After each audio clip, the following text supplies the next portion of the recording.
Tutor C, napakabilis ng panahon. Quarter 4, week 5 na tayo at ang ating topic for this afternoon is plant and animal kingdom. O, di ba? May pa-kingdom tayo ngayon. Yes, and of course, yes, and Tutor Marky, ito nga ay galing sa modules na shinare mo. And sabihin na natin sa kanila na even though baka iba ang module nyo, ang importante is pare-parehas tayo ng coverage doon sa loob ng ating discussion. So that's Plant and Animal Kingdom. Tutor Marky, we have the most essential learning competencies grade 8 para sa week na to, and that is, do the honors, Tutor Marky. Alright, our MELCs or most essential learning competency for this afternoon is to classify organisms using the hierarchical taxonomic system. Ayan. Yes. And syempre, ang learning goals natin grade 8, once we're done ay to classify organisms using the hierarchical taxonomic system. Describe daw natin yung distinguishing characteristics of the different groups of organisms that belong to plant and animal kingdom, and also identify plants and animals that are endemic in the Philippines. Siyempre naman tungkol sa Pilipinas dapat. And of course, before we proceed to remark in grade 8, we need to know some pointers para maging maganda ang ating flow dyan sa inyong learning. And Tutor Marky, do the first one or the first page. Alright, for the reminders, number 1, to take the pre-test prepared at the start of the module. The second one is to take time in reading and understanding the lesson, follow instructions carefully, and number 3, use a clean sheet of paper for your answers in each activity or assessment. If there is a computation or problem solving, write first the given data as well as the required variable, and of course, identify the equation to be used. Should I see? Yes. And to continue, numerical answers should be in proper significant figures. In gas laws, use the smallest number of significant figures given the problem. So the bottom line is, pag numbers, dapat saktong-sakto ang sagot. Be honest, take the post-test pagkatapos, and check your answers in the activity, self-assessment, and post-test. All right, are you excited now, Tutor Marky? Oh yes, Tutor C, excited ako. Siyempre, Tutor C, paalalahan natin mga grade 8 learners, paki-share po ang ating online session this afternoon. At siyempre, mag-tag na rin tayo at mag-mention tayo ng dalawa nating mga kaibigan, kaklase at kamag-anak. Siyempre, para i-share natin yung information at blessings na binibigay sa atin ng Itulay. Tutor C? Yes, and for recognition at stake, Tutor Marky and grade 8. Mahusay Jury, Faster Thinker Jury, Fantastic Jury, Mahusay Teacher, and Mahusay School at the end of the quarter. Para naman makita natin kung sino ang naging matibay doon sa buong quarter natin, Tutor Marky. Alright, Tutor C, banggitin ko lang yung Tutor mga Marky, share na. Dito, sila Christian Alvaro, sila Marniel, tsaka si Aldrin, tsaka si Jasmine, nag-share na sila. Very good. Yes, and like I said, pasensya nyo na pag gumaganon ako kasi parang mali talaga yung setting ko, hindi ko masyadong marinig. But anyway, Tutor Marky, simulan na natin grade 8 with what I know matching type. So sa directions natin, match the correct animals to the given plant or animal group. We have a title of the animal or the plant. Tapos sabihin natin kung ano ang kanyang group. Use a separate sheet of paper for answers or comment it down, of course, para mabasa ni Tutor Marky at maidagdag sa kanyang score sheet na meron pangalan ninyo. So for our first question, grade 8, or yes, for our first item, Tutor Marky. Ayan, so our plant or animal group, we have here Angiosperm. So is it a mango tree, monkey-eating eagle, moss, or a mussels? Mussel. Alright. So for this question number 1, so kanino kaya tong group na tong Angiosperm? Alright, grade 8 letters only. You need to comment down your answer by simply comment down the correct letter of your choice. Ayan. So while waiting, Tutor C, ayan. So we have here Lorenzo DRG. His answer is letter A, as well as Antricia Valenzuela. Hello kay Ma'am Nenita Martin Tolentino ng Ramon National High School. Answer din niya is letter A. At as well as Laika Galang Pagdanganan, letter A. Hani May Agustin, Stella Marislapus, letter A. And the rest of our grade 8 learners, letter A. Yes. And tingnan nga natin kung ano ang tamang sagot, even though this is a pre-test lang naman. So tingnan natin. This is of course a mango tree under angiosperm, sabi nga ni Tutor Marky. So So, Tercy, parang masarap nakangasim ako nung binanggit mo yung mango tree. Ano yan natin ngayon? Ako naman naaalatan dahil naisip ko yung alamang, yung bagoong. Yes. Alright, grade 8 para sa ating question number 2 or item number 2. Ang ating group dito ay mammal. So sino sa ABCD ang belong to the mammal group? A. Ascaris, B. Bangusbayan, C. Carabao, or D. Crab? Let's go ahead and check their answers. Number 2 na tayo, So grade 8. we have here Stella Maris Lapos. Her answer is letter C. As well as Laika Galang Paglanganan, letter C. Jasmine Bata, letter C. Anthony Valenzuela, letter C.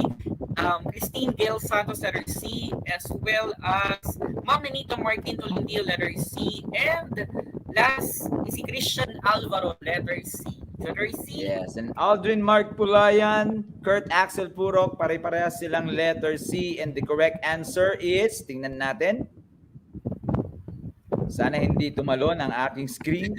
Yes, letter C, tama nga naman. So ano ba yung mammal? Pag-aralan natin mamaya. Tutor Marky for question 3. And for our question 3, the plant or animal group will be reptile. All right. So is it letter A, mussel, letter B, Philippine cobra, letter C, pine tree, or letter D, sea star? All right. So yes, we have here, ayan, reptile. Alin kaya dito yung sample nung kung saan grupo?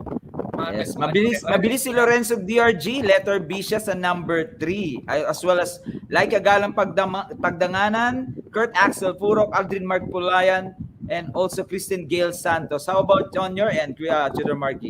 Alright, so we have here si Sir Mark Lester. Hello po from Bulong-Buhangin National High School. Hello, Sir Mark. Ang answer is letter B naman sa number 3. So we have here kay Janelle Triñanes, letter B. Christine Gail Santos, letter B. Alright, so Ma'am Nenita Galang, letter B. Letter C. Yes, and for the correct answer sa ating item number 3 ay Philippine cobra, siya ang reptile. Of course, naging cobra, Philippine cobra sa atin yon. And everyone, last na ito so that we can go ahead. So for now, item number 4, mollusk naman, Tutor Marky, and grade 8. Okay, dito pala ang aking camera. Okay, mollusk. So ang ating mga pagpipilian ay A, crab, B, fern, C, mussel, and D, tapeworm. So ano kaya dyan ang belong to the mollusk group? Number 4 na tayo, grade 8? Yes, number 4 tayo, grade 8 learner. Sino kaya yung unang makakapagsagot nito? So, yan, Lorenzo DRG, we have letter C. His answer is letter C. Shout out daw po kay Ma'am Ruby Flores. Ayan, parang may name drop na si Ma'am Ruby. Hello po. Kay Ma'am Antricia Valenzuela, letter C. Kay Honey May Agustin, letter C. As well as Ma'am Nenita Martin Tolentino, letter C. Justin Layub, letter C din. Letter C. Yes. Jasmine Batad, letter C din siya, as well as Mark Lester. And for our answer, that is letter C, mussel. Very good class kahit na siya, of course, pre-test pa lang to. So, mas magiging perfect pa yan, Tutor Marky, grade 8 later on. Alright, so Tutor Marky, para malaman natin ang kanilang naging hula. Okay. Hypothesis, comment your scores, of course, para mabasa natin at makita natin. Siyempre, kwentuhan style yan. And, okay, let's go ahead. So, dun sa ating module, Tutor Marky, and grade 8, we have what's in. Nilagay ko dito difference because ang sabi niya dito, before we proceed, it is important that you can distinguish first the difference between. Kasi Tutor Marky grade 8, lahat ng pag-uusapan natin ay pasok dito. So dapat alam natin ang kanilang pagkakaiba. And we are talking about the eukaryotes. Pinanaktis ko yan sa Google na, no, yung pronunciation. And prokaryotes, from proker, di ba? And autotrophs from heterotrophs. So, tulungan tayo ni Tutor Marky para maintindihan niyan.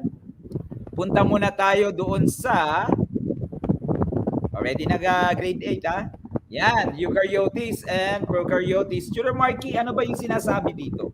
Ayan, sabi dito sa pinisense sa presentation natin, when we talk about eukaryotes, so we have the organisms which can be unicelled or multicelled that contains nucleus and membrane bound organelles. So it has also a larger and more complex, kumbaga. So we have 10 to 100 micrometers. So however, Tutor C, kapag sinabi naman siyang prokaryotes, we have here always one-celled organisms that do not have a nucleus. So wala naman siyang nucleus or any membrane-bound organelles. So kumbaga, it is filled with cytoplasm and kumbaga mas maliit siya or smaller than 1 to 10 micrometers and more, so much simpler, mas maliit.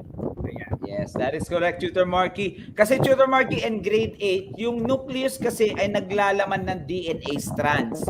So ang sinasabi dyan ni Tutor Marky is yung eukaryotes, may nucleus na humahawak dun sa DNA. Pero yung prokaryotes, yung katawan niya mismo ay lalagyan ng DNA. Wala siyang lalagyan sa loob. So tulad nito, class, let's just wait for it to show. Yan ang example niya. Yung nandito sa kabila na bilog, merong lalagyan sa loob, samantalang yung prokaryotes ay mismong katawan niya ang lalagyan. And sabi nga doon sa nabasa ko grade 8 din, Tutor Marky, may sarili ng identity yung prokaryotes. Yung siya na yun. Samantalang yung eukaryotic cell or eukaryotic cell, bubuo pa ng isang uri ng organism. Yun ang ibig niya sabihin. And ayun na nga yung mga example natin, animals, plants, at yung iba sa kabila ay bacteria. Ito naman, Tutor Marky, and grade 8 ay mas madali. Mas madali doon, kaya pinasa ko yung Tutor Marky. Yes. Ito ay autotrophs at saka heterotrophs. Pag sinabing autotrophs, these are organisms na nakakapag-produce ng sariling pagkain. So, Tutor Marky, grade 8, yung common term nila dyan mula nung elementary tayo ay producers. Habang ang heterotrophs, ito naman yung kumakain ng halaman or kapwa animals.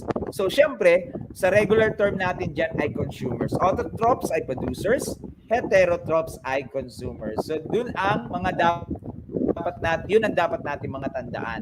Tutor Marky nga lang, ito lang, nilagyan ko ng mga hyperlink ito dahil tatlo pala itong laman nito, plant kingdom, plus animal kingdom with invertebrates and vertebrates. Bugbog sarado na naman tayo sa backstage. Hindi ko maapo ang topic natin ngayon, Tutor C. Yes. Anyways, pinilit ko naman pa-shortcutin and at the same time, meron tayong hyperlink para maka-jump tayo just in case. So let's start Tutor Marky in grade 8 with plant kingdom, and remember that plants are eukaryotes or pinag-combine na cells para makabuo ng isang organism.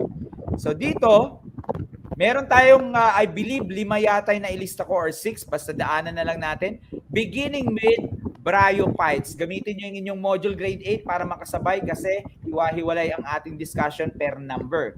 So, bryophytes are non-vascular plants. Ano ba ibig sabihin ng non-vascular? Yung vascular, Tutor Marky, in grade 8, ay yung tubo sa loob ng halaman. Dadaanan ng tubig at saka ng kanilang pagkain. It absorbs substances through all parts of their bodies kasi nga, wala silang mga tubo. So yung mismong balat nila, yung mismong katawan nila, ang nagsisipsip ng kanilang nutrients o kailangan. Grows mostly in moist, wet, and dark places. So katulad nito, yan ang example, Tutor Marky. Meron tayong mga moss, wormwort, at saka liverwort. Again, ang bryophytes ay mga halaman pero wala silang vessel sa loob, mismong katawan nila ang kumukuha ng sustansya. So, yeah, that is number 1, Tutor Marky. How about tracheophytes? All right. So, in tracheophytes, they are known as vascular plants and they have the vessels that transform water and food throughout the plant. So, it has 2 types. What is this, Tutor Z? Phloem. Okay, the phloem or the outer layer. However, the xylem, it is the transport water from the root. Yan, Tutor C. Yes. Parang hihirap ngayon banggitin yung mga words or terminologies natin ngayon, Tutor C. Oo nga eh. But anyways, kaya ng grade 8 natin yan. Basta sundan lang natin at yung mga importante lang ang ating i-focus. So again, bryophytes class, wala siyang tubong daanan ng tubig pagkain. Pero yung tracheophytes, lahat ng halamang merong tubo, may 2, phloem, yung tagahatid ng pagkain mula sa dahon, at yung xylem ay tagahatid ng tubig mula sa root. That's bryophytes and tracheophytes. Alright, sana madandaan nila ito. Medyo marami-rami kasi. Pteridophytes naman yung ating pangatlo. So, seedless vascular plant. Vascular, meron silang vessels, pero tutor marking grade 8, tumubo sila nang hindi gumagamit ng seeds. They reproduce through spores. Spores. Naalala niyo yung fern? Di ba? Pag binaliktad natin yung dahon, may mga parang butil-butil doon ng spores. Ganon sila, hindi seeds. Gumagamit sila ng spores. Commonly at higher elevations or moist shaded mountainous areas. So, anong keyword dito sa pteridophytes? They reproduce through spores. Alright? Ito ang ating mga example grade 8. So, we have the ferns, nasabi ko nga, horsetails at saka club mosses. So, if you can screenshot yan para magamit nyo sa field trip nyo sa garden, magagamit nyo yan, hanapin nyo itong mga ito. Alright? Ang familiar sa akin dito, Tutor C, yung ferns kasi eh. Yung parang yung madalas natin nakikita sa mga, like for example, yung mga, yun yung mga bouquet of flowers kapag may mga arrangement sila. Yung fern yung lagi nakikita natin. Yes. At kaya nga maswerte tayo, Tutor Marky, kung makakadaan tayo sa iba pang uri ng pteridophytes tulad ng club mosses and horsetails. Magandang mag-uwi niyan para unique. Wag niyo naman gawin sa bahay na may-ari, syempre. Okay, Tutor Marky. All right, we have here the gymnosperm. So they are here from the Greek name means naked seed. So they develop the seeds on the surface of the scales and leaves, which often grow to form cones or stalks. Yes. So, apology dun sa seeds dapat yun. So, medyo inaantok na yata ako. Kagabi ginawa ko yan. But, yung pinaka-keyword grade 8 sa gymnosperms ay nakakabuo sila ng cones or stalks kasi yung buto nila ay nasa labas. Yun ang pinaka-idea dyan, tutor marking grade 8. Tulad nitong mga ito. So, we have pine tree. At kung kilala nyo yung ginkgo biloba, yan. So yung dahon ng mismo. Sa mga sa patalastas, yung may ginkgo biloba. Yeah. Dapat ba hindi ko sinama yung biloba? Nagkaroon ng product. Okay. Alright, so again, gymnosperms grade 8 Yung kanilang buto ay nasa labas, yun ang bottom line ng gymnosperms. Ito, tutor marking grade 8, mas madali. Angiosperms.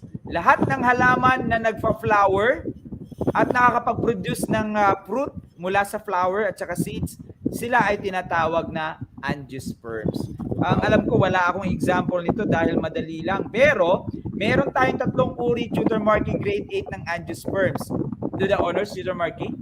So we have here the annuals, we have the biennials, and the third was perennials. So when we talk about annuals, from the name itself, annual, so it has 1 year or seasonal.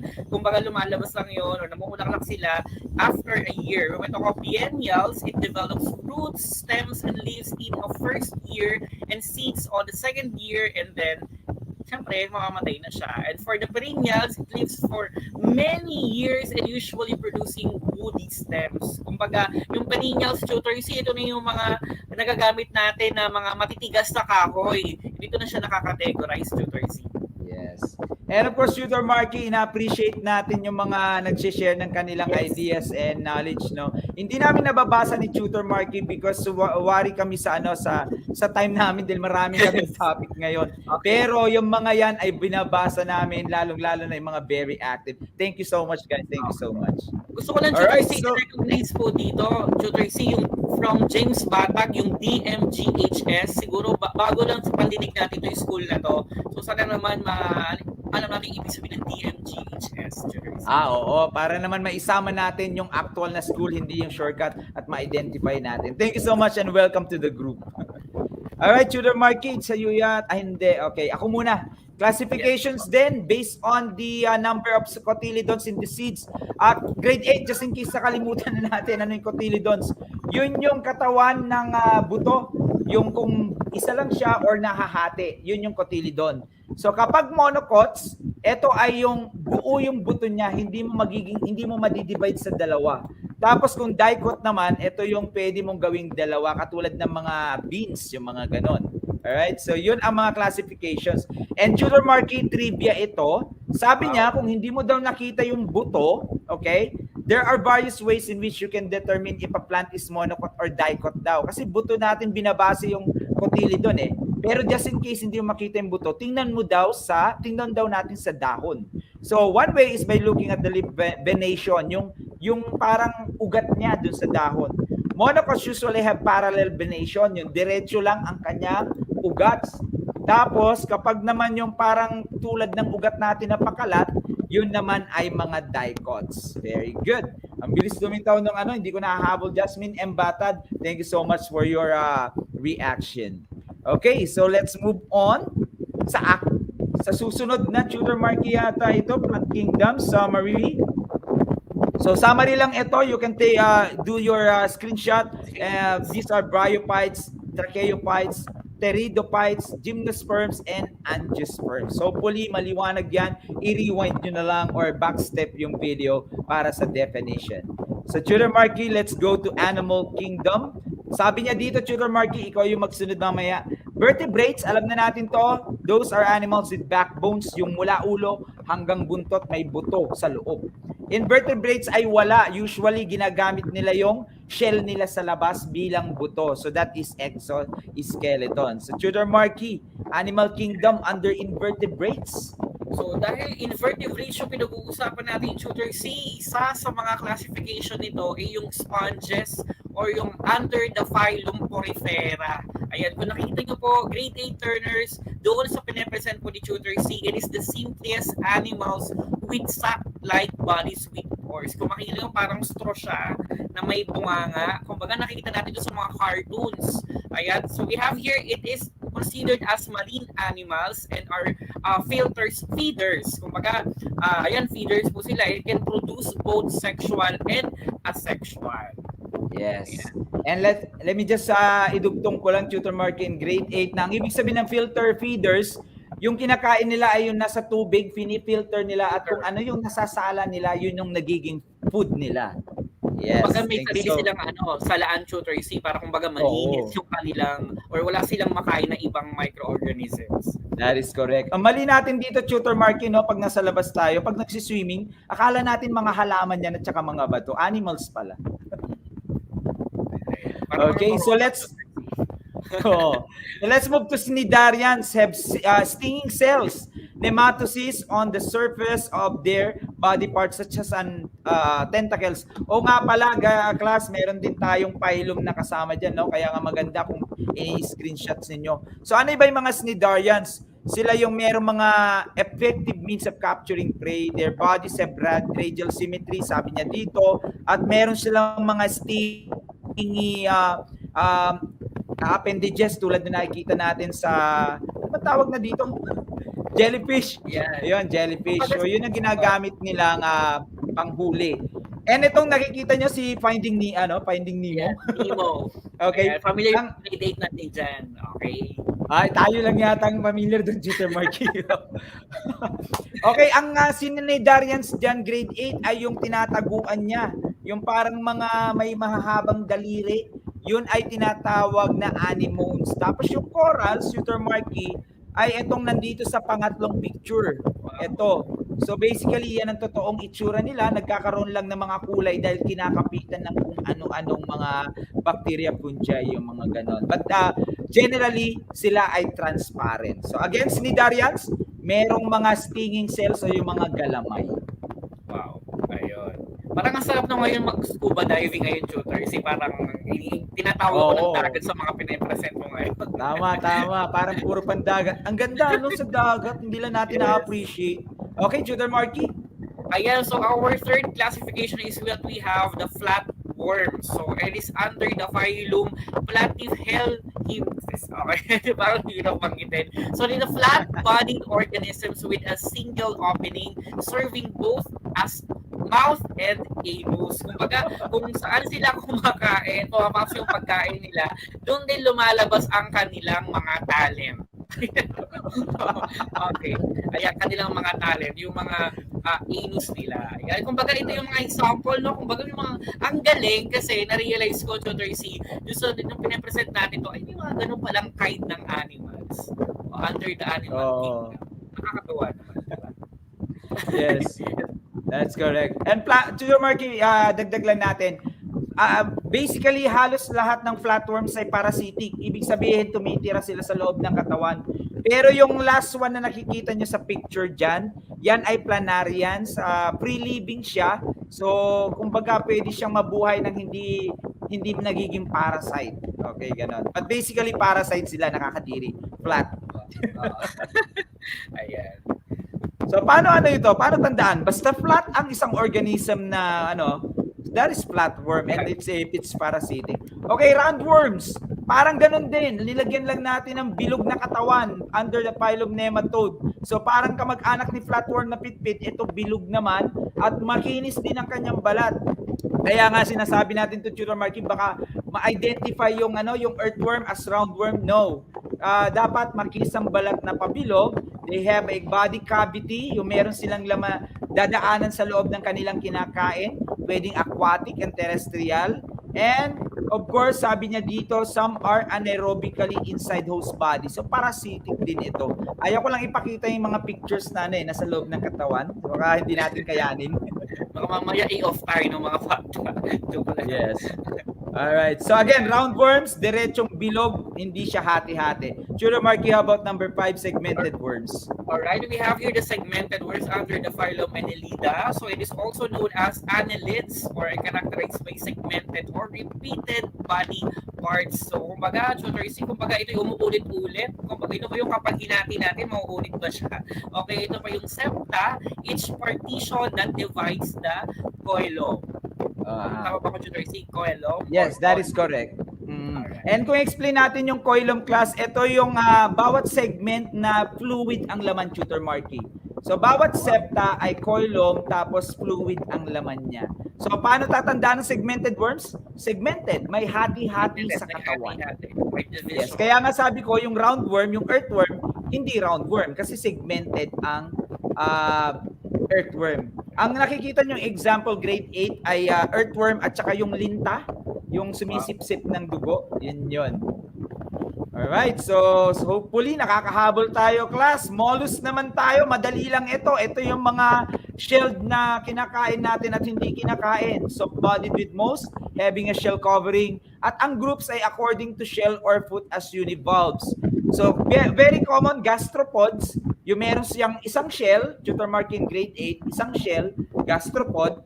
Kapag naman bivalves, ito yung dalawa ang shell, tulad ng tahong, tulya, yung mga ganon. So pag dalawa, bivalves. At cephalopods naman, ito naman ay yung merong mga galamay. Wait lang, naliligaw na yung aking arrow. Okay? So most active kasi meron silang mga galamay na kanilang ginagamit sa paggalaw-galaw. Ang example natin dito, Tutor Marky, para mas madali nilang matandaan, yung mga squid. Those are examples of cephalopods. So hindi sila kamukha ng suso at saka shell, pero they are considered mollusks din. Alright? So, okay ba, Tutor Marky? Natatandaan pa ba? Alright, para ang yaman ng dagat natin, ang yaman ng ecosystem natin sa dagat kasi napakadaming kinds ng animal and plant kingdom ang makikita. Yun lang na-realize ko ngayong Yes, that is correct. Tama. Kaya nga dapat inaalagaan yan eh. Let's jump, Tutor Marky, to echinoderms. Ayan. So we have the echinoderms from the phylum Echinodermata with the spiny skilled and they have the internal skeleton o yung tinatawag nating endo, and they have the water vascular system and radially symmetrical. So yung example natin dito, Tutor C, tama ba ako kung nakikita ko? Ito yung starfish. Okay, they have an internal skeleton, they have the water vascular system, and also they are symmetrical in shape. Ayan, so familiar tayo sa SpongeBob. Ito si Patrick. Ayan, grade 8 learner siya si Patrick. Oo. Grade 8 Tutor Marky, kilala nyo ba yung parang kulay black dun sa kamay ng tao dun? Ayan. Ano kaya ito? Ako hindi ko kilala Tutor C eh. Para siyang Oo. pambura lang na nakikita ko. Actually, yan yung natatapakan sa beach na masakit, pero kinakain yung laman. Napanood ko po yan sa Jessica Soho. Oo. Okay, kung meron man sa inyo dyan, ihabol nyo, pero sasabihin ko na, yan yung sea urchins. Oh! Yes. Ayun, And tama of si course, pag Lorenzo sinabi DRG. Tutor C.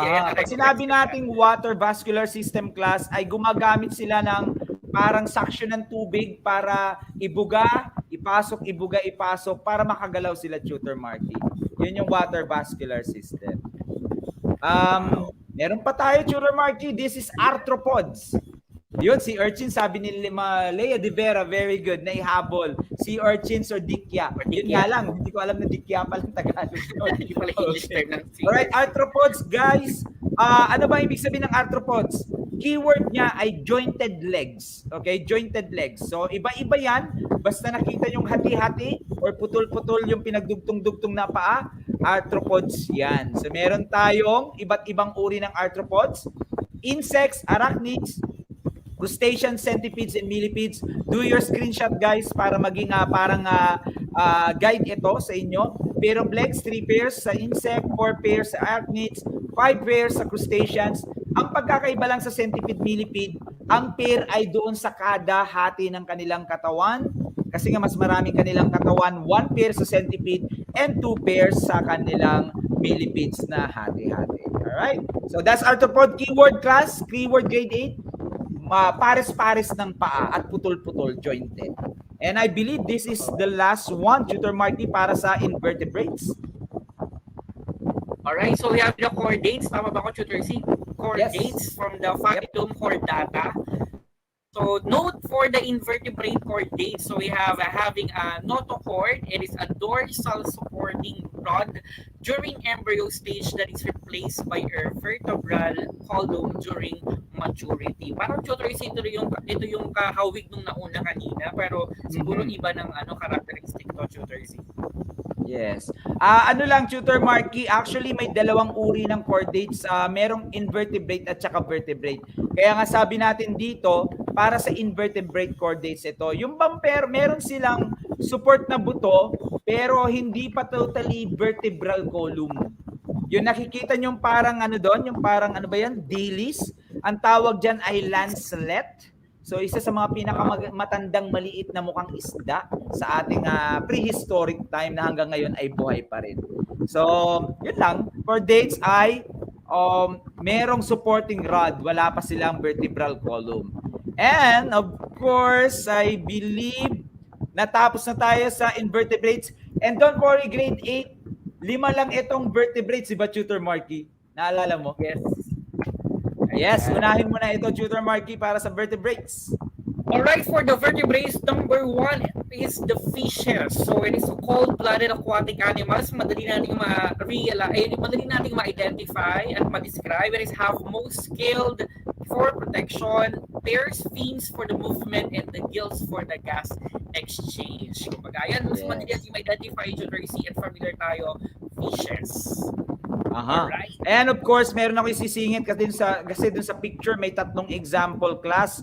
Yung nakikita yung letter A ay mga fishes na walang jaw or walang panga. Yun namang sumunod ay cartilaginous, gawa sa malambot na buto. At yung isa naman ay tinatawag na, nasaan yung isa?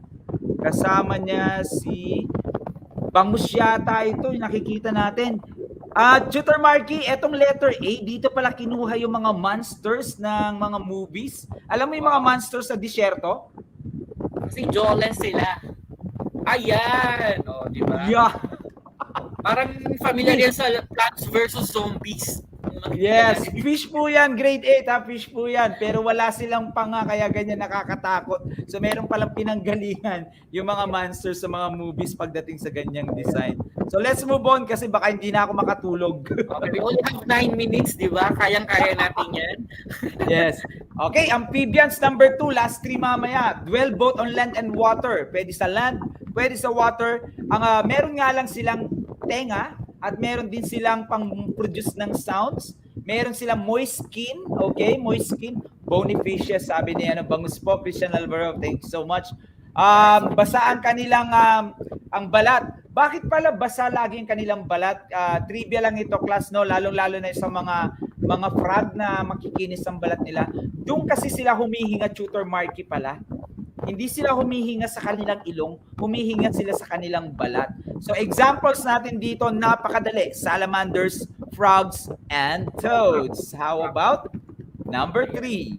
Ayan, for our number 3, those are the reptiles. So it adopts both land and water dwelling. Kung baka pwede sila sa lupa, pwede sila sa tubig. They have scales and are hard shells and lay eggs with shells. So examples here, we have crocodiles, we have the snakes, and we have the turtles. So syempre, lahat yan ay familiar ang ating mga grade 8 learners, yung mga buhaya, sawa or ahas, and also the turtles.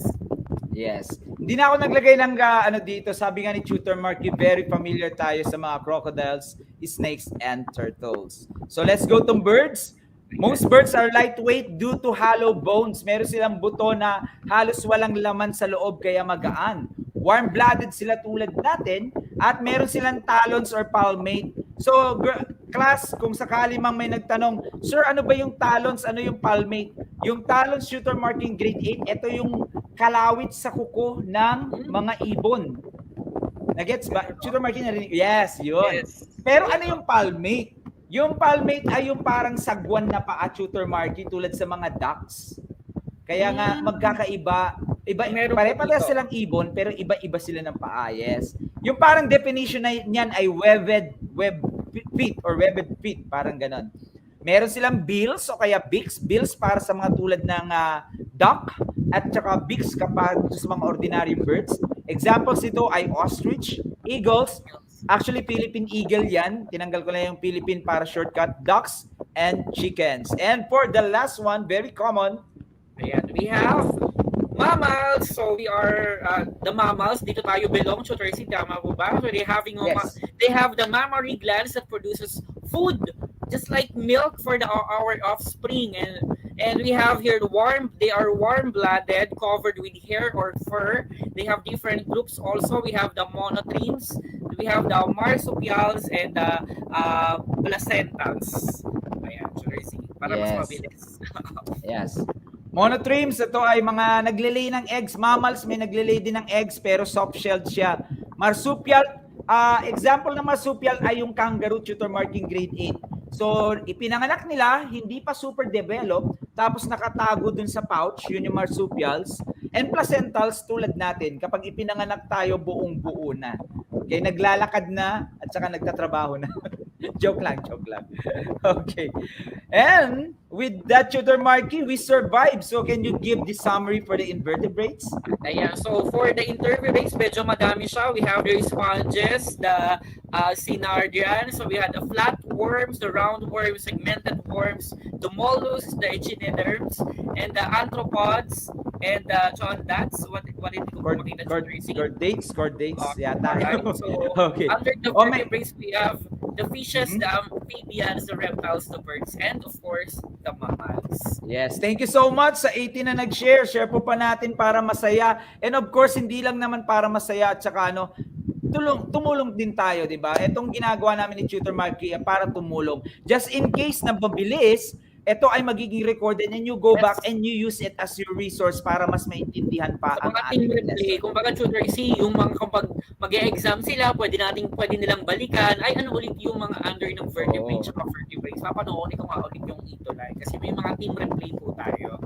Yes, that's correct. Lalong-lalo na kami ni Tutor Marky, ang hilig namin isama lahat ng detalye.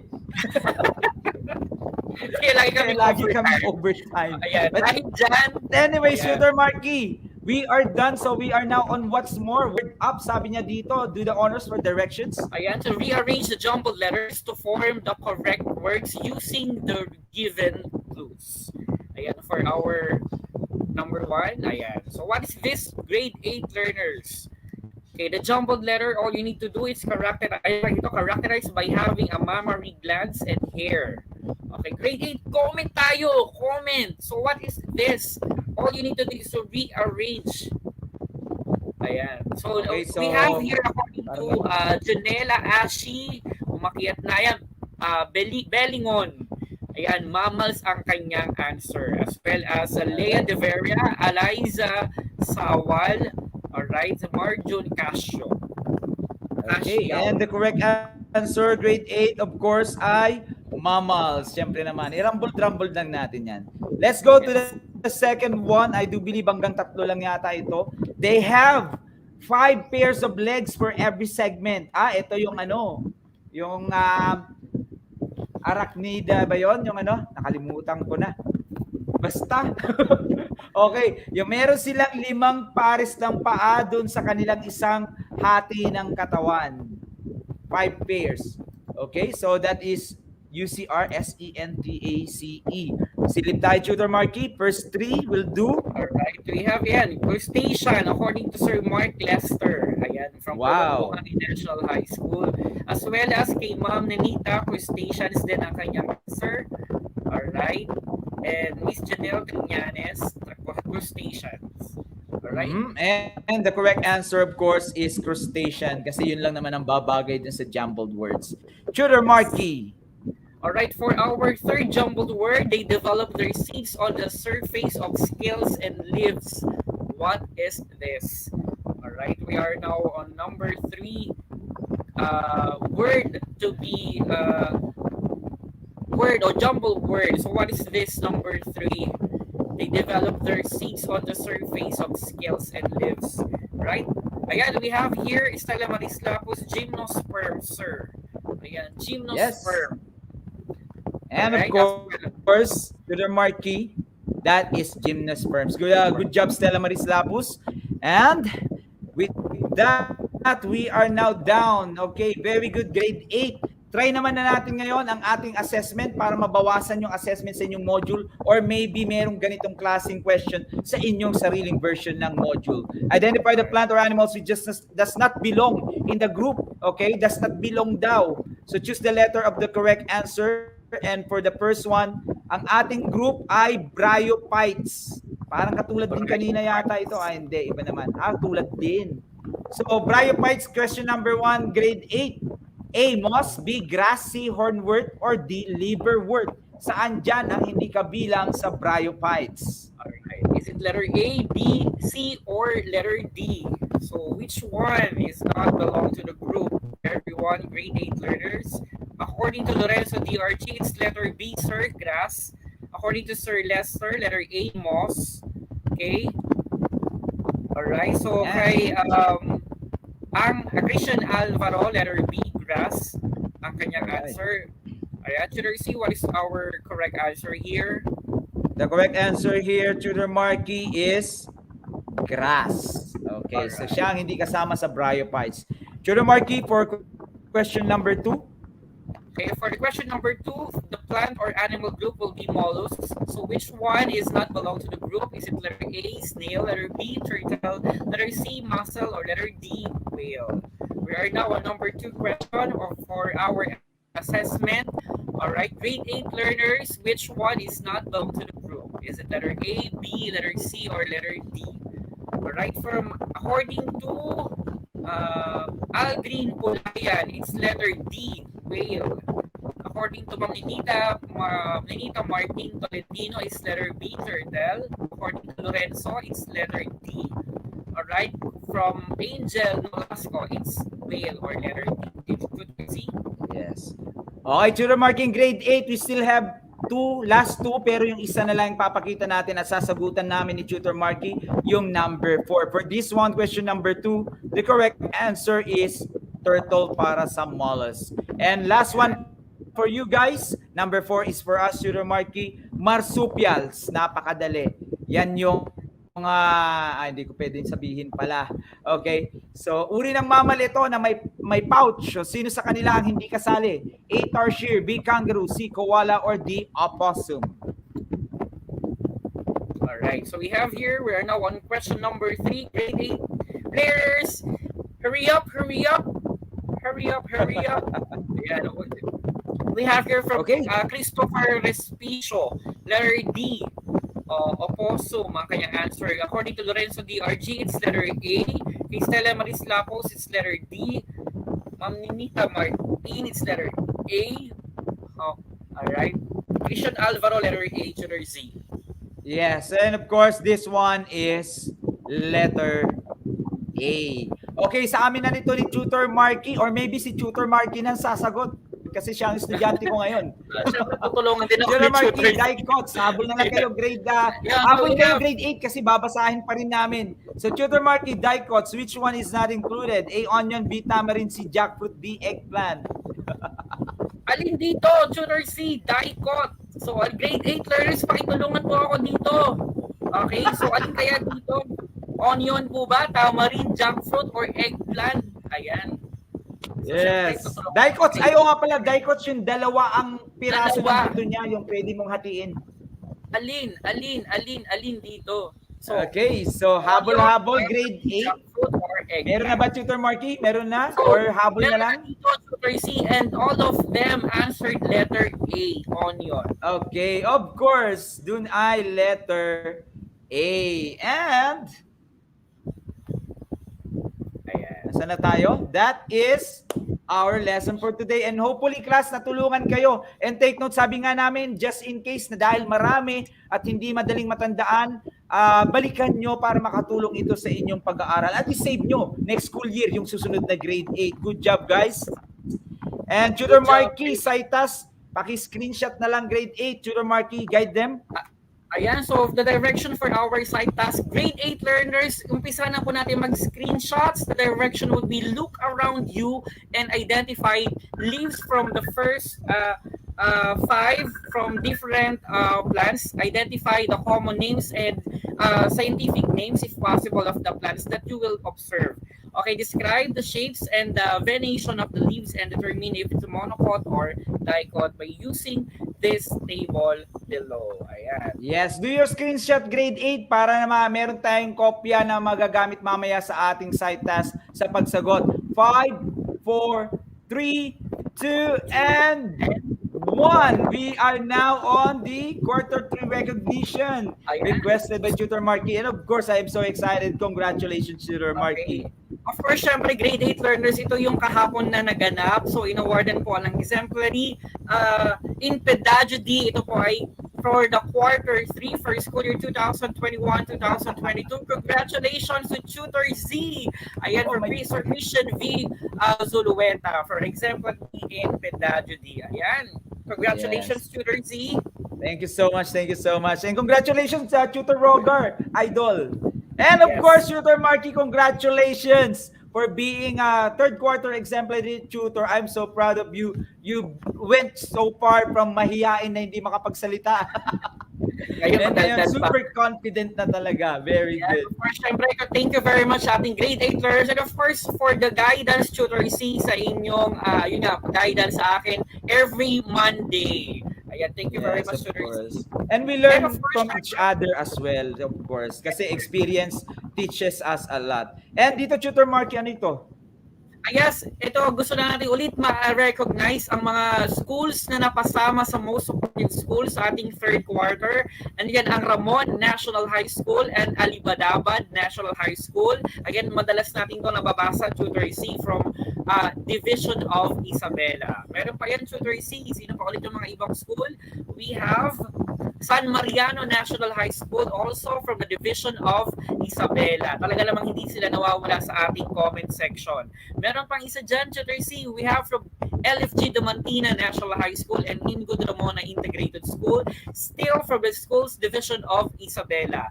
At ang nag-iisa from Division of Bulacan, Partida National High School. Congratulations sa aking mga ka-SDO Bulacan. Thank you very much sa inyong patuloy na pagsuporta. From the Region 5, Camarines Sur Division, Godofredo Reyes Senior National High School. Congratulations. And we also have, meron pa ba tayo? Ayan, Ocampo National High School from the Schools Division of Camarines Sur. Yes, Ayan. congratulations po sa inyong lahat at sa atin. Remember na ginagawa natin to because kapit-bisig po tayo, bayanihan, tulungan para makaraos tayo sa pagsubok. And with that, of course, Tutor Marky and everyone and also sa backstage, thank you so much for your comments and suggestions. Email us at edtech@deped.gov.ph. This is Tutor Z from SDO Tarlac Province leaving you with a message.